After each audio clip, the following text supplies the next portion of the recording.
I don't remember a lot. I just felt like I was floating. And then my grandpa was there. And then I saw darkness, but then I saw light. So I knew I died that day. Alrighty, welcome back to the channel. Thank you so much for clicking on today's video. Today we are going to be talking about The Biggest Loser documentary that is on Netflix that has been making a ton of waves. I had so many people ask me to talk about it, and I'm really excited because I've talked about Biggest Loser a few times in the past, and I thought this documentary was interesting. I'm glad that it's on Netflix, and definitely check it out if you haven't watched it yet, just so you can get a little bit of your own opinion before you come into this. If you don't have Netflix, I apologize. I'm not gonna be able to show too much of the footage because obviously copyright strikes and stuff like that, but I'll do my best to show you a little bit of what's going on. But if you're not familiar, this is the documentary right here, and as you can see, here, I'll put it under me. This is the #1 show in the US at least right now, right? So it's called Fit for TV, and it has 3 different episodes, so it's a docuseries, I guess would be the best way to put it. But it kind of goes over the history of The Biggest Loser and you know, the things that it did right, the things that it did wrong. So let's go over it. So as you can see, there's 3 episodes here. First episode is called Winning the Lottery. Then we have Hunger Games and Tipping the Scales, and they're all about 40 minutes long. One of the people they follow quite a bit is Danny Cahill, who was the season 8 winner of The Biggest Loser.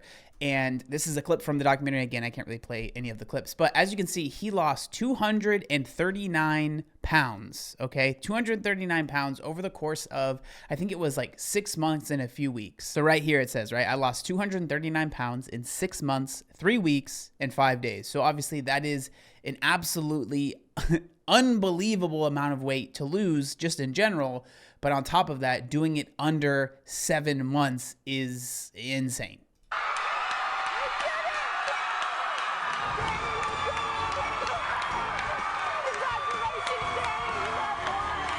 So there is the clip of Danny actually winning The Biggest Loser. Another really big story that they shared quite a bit is this woman, Tracy, who was on The Biggest Loser as well. I forget exactly what season she was on. Season 8, it looks like. I think it was the same season that Danny was on, actually. And they talked about this experience that they had at the very, very, very beginning of filming, okay? So this is, you know, to paint a picture, they had all been, you know, flown out to LA. They're all on this big bus that says The Biggest Loser on it, right? And then they are driven out to the beach, and they are told basically, okay, you have to run a mile. You have to run a mile on the beach, which would definitely be difficult. I wouldn't even enjoy running a mile in the sand. But you have to run a mile on the beach. And if you don't cross the finish line, you're not able to start this, you know, you're not able to be on the show. You're cut from the start. So obviously, you know, people go out there and they go super hard. And that's something that Tracy did herself. And then she actually ended up collapsing before she was able to finish. She was able to crawl and like have people help her through the end of the finish line, so be able to finish this mile. But through that experience, she actually ended up developing rhabdomyolysis, or I think that's how you say it, but rhabdo, which is something that's actually quite common, or it was quite common in CrossFit. The basic way to explain it is that you work out so hard that your muscles start, I think, like deteriorating, and you end up having some really weird urine, and you're like peeing out muscle. Like basically your muscles start eating themselves from working out too hard. It's not super common, but definitely makes sense for someone that is completely untrained like Tracy was, to end up going and just straight up running a mile. So she ended up having a truly terrible experience at the beginning of the show there. I don't remember a lot. I just felt like I was floating. And then my grandpa was there. And then I saw darkness, but then I saw light. So I knew I died that day. I didn't realize that I had rhabdomyolysis. And rhabdomyolysis is your body's way of saying, I'm going to shut down on you. So as we see from this article, it goes on to say, indeed, the reality star claimed that she had died after overexerting herself during the first challenge of the NBC competition series 8th season, running a mile on the beach. In my head, this is her saying this, I'm like, I can run. I've got 4 kids, Tracy said in Netflix new documentary. I'm running after them all the time, but it was the longest mile ever. So long, in fact, that her participation in the challenge, which would determine whether she would be on the show, resulted in a terrifying medical emergency. I don't remember a lot, she explained. I remember hearing the helicopter I just felt like I was floating. And then my grandpa was there, and then I saw darkness, and then I saw light, so I knew that I had died that day, right? And so she had a very, very terrible experience, and they go on to kind of explain her situation for that season. It was very interesting because she had this medical emergency. She ended up going to the hospital, but then she was like really determined on staying on the show. She kind of divulges the facts that her marriage was kind of in tatters, and she was really unhappy with the situation that she was in. So she didn't really want to go home because she knew that going home would mean that she would probably be ending her marriage and stuff like that, whatever. But she just really did not want to go home. So she actually ended up staying on the show, but under severe medical supervision by the doctor of the show, which we will get into, which is a whole nother can of worms. But she almost ended up turning into a villain, I guess, on that season, because everyone else on the show, you guys know how it was, right? Everyone has to work out super hard. That's a huge part of the show. And she was not allowed to work out. The doctor was like, you're not allowed to work out. You have to rest. And it ended up causing quite the rift between her and a lot of the other contestants. And she kind of goes on to share that basically she feels the producers really, really made her kind of the villain of the show, which she obviously didn't realize when she was filming it. And then so once the show was over, she was just getting a ton of death threats. A lot of people really, really disliked her because they felt that she was kind of cheating the show by not working out. And it was just, a really, really terrible experience for her, I guess. Speaking in general of the documentary, I will say from my personal experience, a lot of the things that they were talking about and the problems that they brought up, as someone that has covered The Biggest Loser a few times, I've actually interviewed some of like previous winners and stuff like that. And I've talked to people that were on the show, and I've done, probably more research than most people as far as The Biggest Loser is concerned, just because this is my YouTube channel. This is what I do. There wasn't anything that was shared that was like, oh my God, I can't believe that. There were some interesting things for sure. But as far as like talking about the fact that they overworked the contestants, that was, as someone that has been doing this for a long time now, looking back, yes, absolutely, people were overworked. They weren't eating enough. Absolutely, they weren't eating enough. No one loses that amount of weight, right? So a lot of the overarching things that they kind of talked about were things that I myself, and honestly, I wouldn't be surprised if a lot of you guys have been interested in this as well, would know, right? But that being said, I do think that it is interesting, and if you are at all interested in this, you should definitely check it out. One story that I really liked, which was kind of told at the very beginning of the docuseries, was that one of the producers, or the main creator of the show, main producer of the show, said that the reason that he started The Biggest Loser was because, now again, who knows how true this is, was because he saw at the gym a note left by an obese person that said, basically, I am obese, I need help. Can please any trainer reach out to me because I feel like I don't know what to do? And I can understand seeing that and thinking to yourself, that's a terrible position to be in. There's definitely plenty of people that feel that way, that just want so desperately to get the help. And he says that note was the inspiration behind The Biggest Loser and making this entire series. Another really, what I think, interesting and poignant part of the documentary was this woman right here. This is Joelle. So she was on one of the seasons of The Biggest Loser as well. The clip that she brings up, and she talks about her experience quite a bit, and she was on in a season where it was like couples, so it was her and a friend, and the whole thing with Joelle that she even says herself was that she definitely wasn't pushing to the brink of absolute collapse that was expected on the show. Now, I can understand being frustrated as maybe being one of the trainers, but I definitely believe that there is no one that is the size of Joelle or even bigger, right, that needs to be working out to the level that was expected of them on The Biggest Loser. Now, were they all kind of signing up for The Biggest Loser experience, which they, for most of them, probably kind of understood was pushing yourself to your absolute limits, past your absolute limits? Yes, so I can understand maybe Bob, who is in this clip that we're going to share, being frustrated with, someone for not doing what they had quote unquote signed up for. But it definitely feels like it's a little too much. So let's just watch a little bit of this clip. Well, then do it, Joelle! Stop saying all these words! There is a lot more to that clip, but sadly, they all got copyright claimed. So you should definitely go check it out, but let's move on. So for context, right, they were supposed to be running on the treadmill for like sprinting, quote unquote, sprinting for 30 seconds. And Joelle would always kind of give up, quote unquote, give up at 28 seconds, 27 seconds, right? And Bob was getting very frustrated. And again, I can understand being a trainer and being frustrated and someone maybe not doing what they are supposed to be doing. But I don't feel, first off, that anyone that is the size of Joelle or someone of that size needs to be pushing to that extreme. And now people are like, you whatever, you just don't, you're just soft.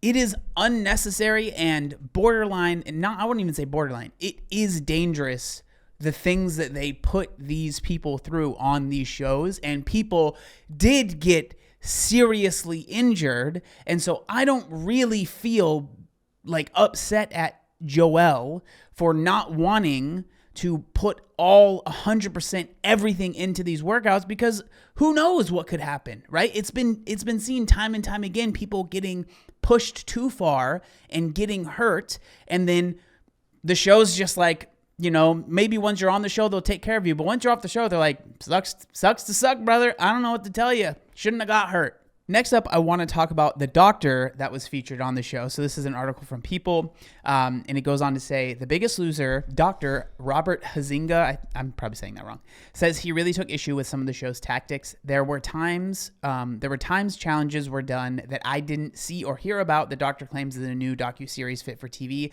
the reality of The Biggest Loser, right? So a lot of the claims that he made were that he was, he really cared about the contestants and he wanted the best for them, and he feels that a lot of times the producers and the trainers were almost working against him. That's kind of the vibe that I got off of what he was saying. So here on I think these little blurbs right here are interesting, right? So it says, need to know, Dr. Robert Huizinga, a celebrity doctor who appeared regularly on The Biggest Loser, is reflecting on his concerns regarding contestants' health and safety. We had a 99.9% success rate in losing weight.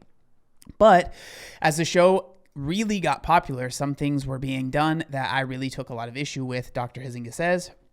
And so he kind of has some issues, right? So let's go ahead and read what this says right here. So Dr. Robert Huizinga, a celebrity doctor, appeared on The Biggest Loser, is reflecting, blah, blah, blah, right?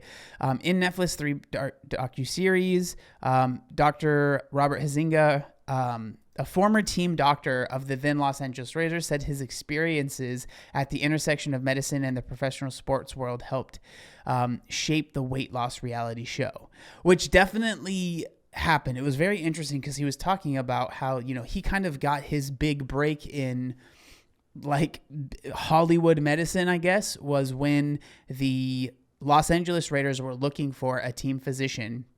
And they went to him, and I think the head coach of the Los Angeles Raiders, or the owner, one of the two, asked him, what do you know about like playing hurt, right? And Dr. Huizinga was like all for it, right? We're athletes, we have to work hard, right? Because he was a former wrestler, and so he would work through injuries and stuff like that. And so it seemed like the Raiders were looking for someone that would kind of turn a blind eye to certain things. And he goes on to say that it was very interesting because during the training camps, when he was working with the Raiders, he noticed that some of the linemen that were, 400 plus pounds would end up losing a lot of weight, even though they, had access to as much food as they wanted, right? And he felt that, the fact that they were working out so hard and in the heat and in the, in the sun and just sweating and just working so hard that their appetite would end up lessening, and then they would lose weight.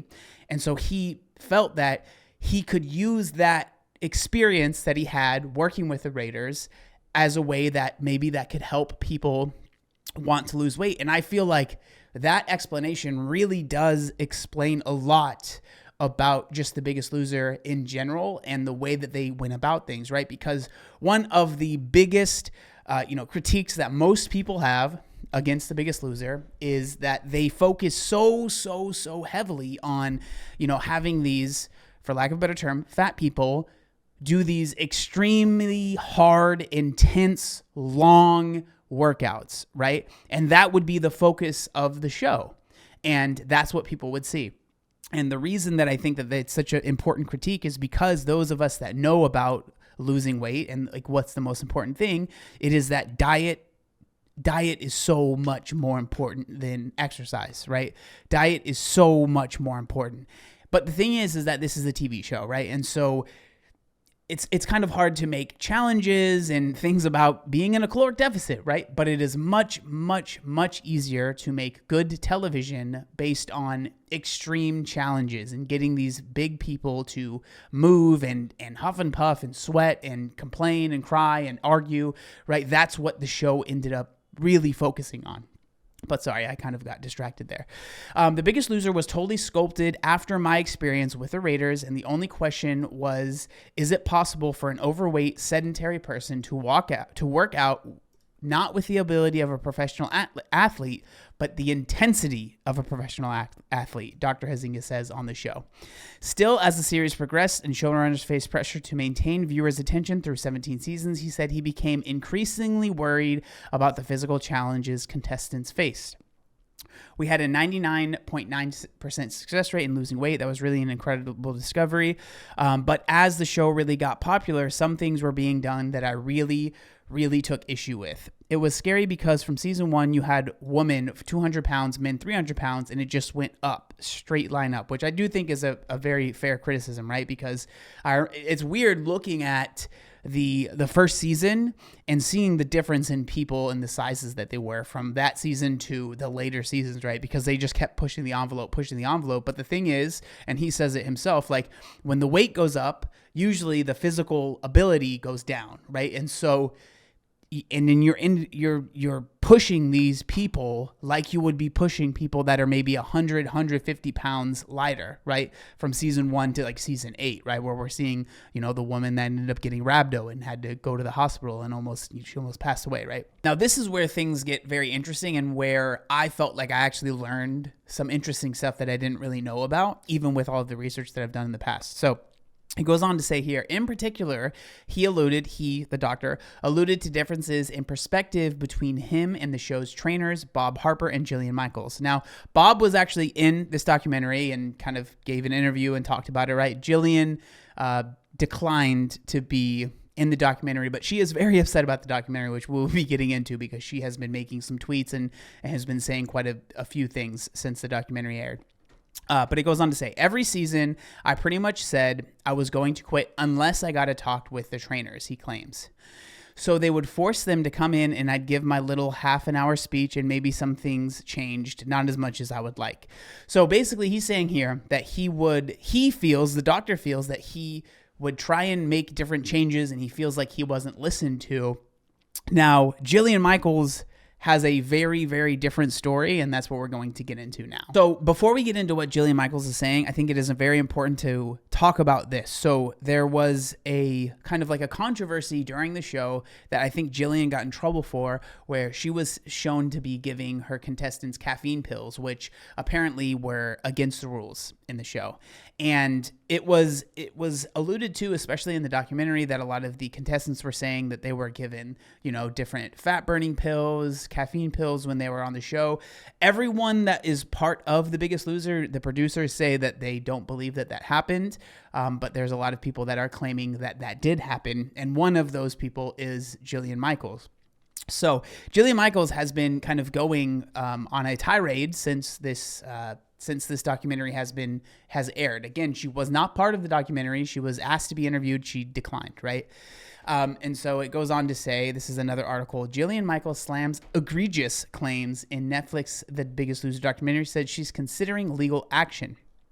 Jillian Michaels is speaking out about how she's portrayed in Netflix's new tell-all documentary, The Biggest Loser.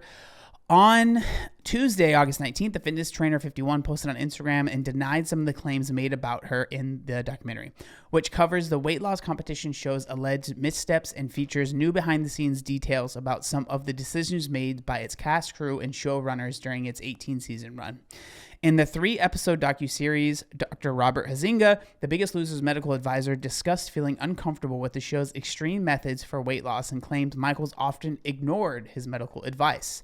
In her post, Michaels, who did not participate in the documentary, refuted allegations made that she went against the show's rules and gave contestants caffeine supplements without a doctor's permission. She accused Huizinga and fellow trainer Bob Harper of lying about not approving the use of these pills, right? And then she shares this email chain that says, "We have just received the books and will be giving them out today.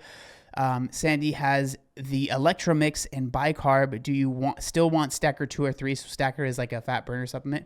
I'll have them for you first thing in the morning. Thanks, Julie," right? And so this is from Julie Ann Harris, coordinating producer of The Biggest Loser. She went on to post screenshots and emails from 2009 that appear to show conversations between the show's trainers and producers coordinating to provide caffeine supplements to contestants.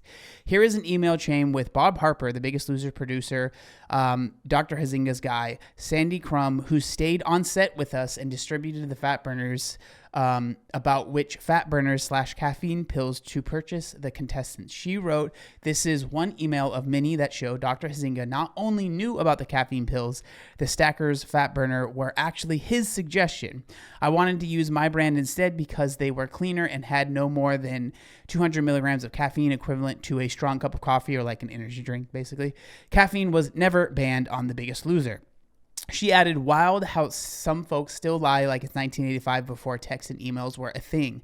In a separate Instagram post, Michaels also denied another claim by Huizinga that trainers restricted contestants from eating enough calories, including posting another screenshot where she's telling a contestant via email to eat 1,600 calories per day. So for a little bit of context, if you didn't know that, the doctor said that he really would try to have conversations with all of the contestants, and he would basically say the lowest that a woman should go is 1,200 calories. The lowest a man should go is 1,500 calories, right?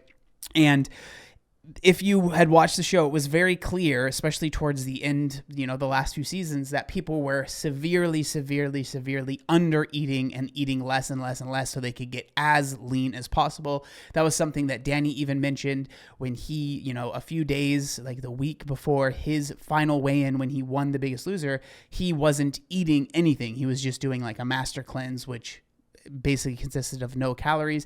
I guess he ended up having pee in his blood, which was from a severe dehydration, just not having enough food, right? And so it became very, very serious, right? And so the doctor is claiming that he was telling people not to eat under 1,200 for women, 1,500 for men.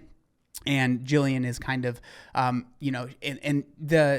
the implication was that the doctor was saying that the trainers were telling people to eat less and less and less, right? Like their advice was to eat less than the allotted amount. And so she's claiming that she's telling people to eat 1,600 calories, right?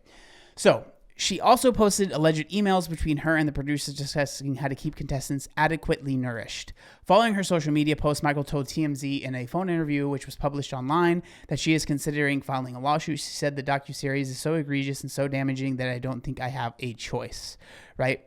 And so she is basically arguing about that. And I think what is very interesting, especially if you watch the documentary, which again, you definitely should, is that it is very clear that everyone in this show, right, The Biggest Loser, was in it for themselves. The producers were in it for themselves. The network was clearly in it for themselves to make as much money.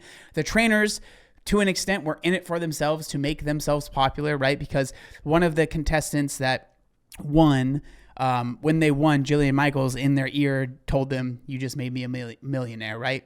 Who knows how true that stuff is, but that was a claim, right? So it seems that everyone was in it for themselves. Even Bob, who, a lot of people see, he was the nice trainer. He was the one that really cared. The reality is that Bob, and I mean this with all respect, but would be basically just another trainer guy if it wasn't for The Biggest Loser, right? This show made so many people millionaires, right? Made them a lot of money.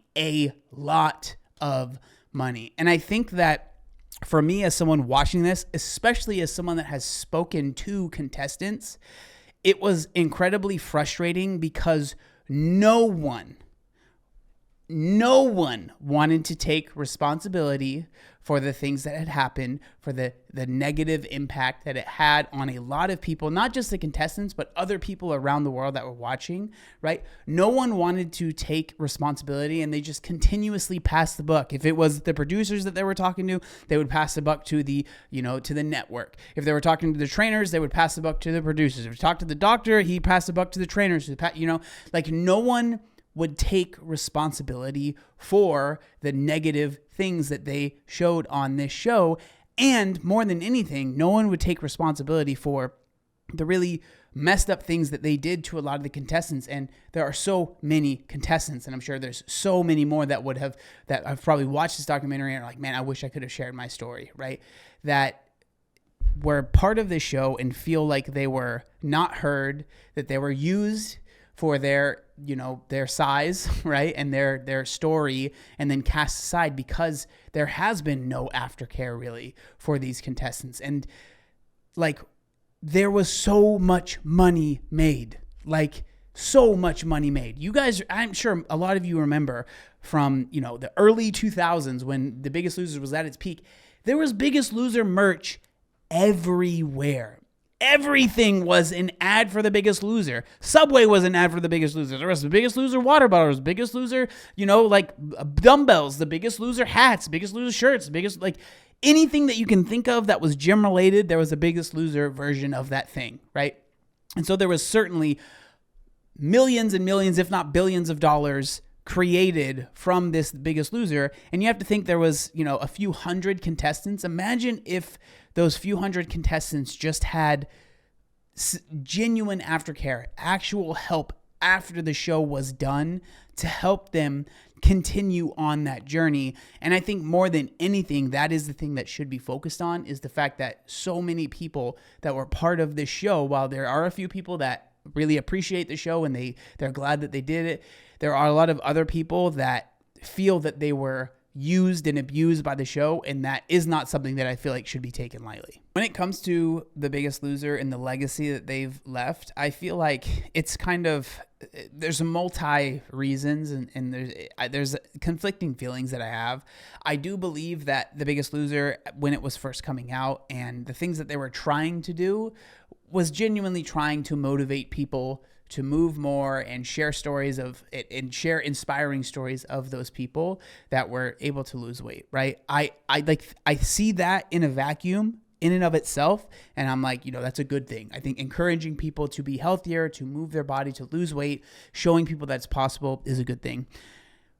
But the way that they went about it and the way that they shared it, I feel like that is the crux about what makes this, in all, for me, not the greatest thing. Because I think more than anything, the way that they went about showing this was incredibly damaging and dangerous, and it hurt, obviously, the contestants that were on the show, but it also hurt so many people that watched the show that really believed that that was the only way that they could lose weight.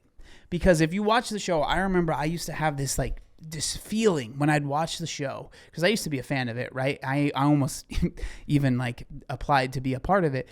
I remember thinking if I just got on The Biggest Loser, I could lose weight, because I was like, there's no way I could do everything that they do unless I am at the ranch, right? Unless I'm on the show. That's the only way that I would be able to lose this weight.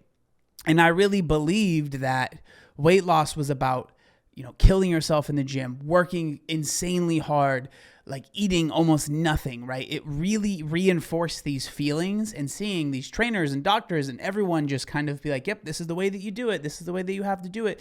I really feel like it kind of set me back in really trying to lose weight, because I was like, I can't do all of that. That's not possible for me.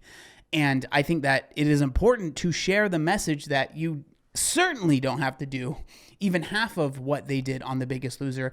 And more than anything, you should not even try to do what they did on The Biggest Loser, because that is not sustainable. It's not something that you can do for long term. And sadly, we see so many people on the show have they lost all that weight on the show, but then they gained it all back almost immediately. And while that's not just a weird thing that happens to people on The Biggest Loser, obviously that's very common just in weight loss in general. I think more than anything, the speed at which these people lost weight clearly has had an effect on so many of their lives. And it's just sad that millions and millions of people watched this happen.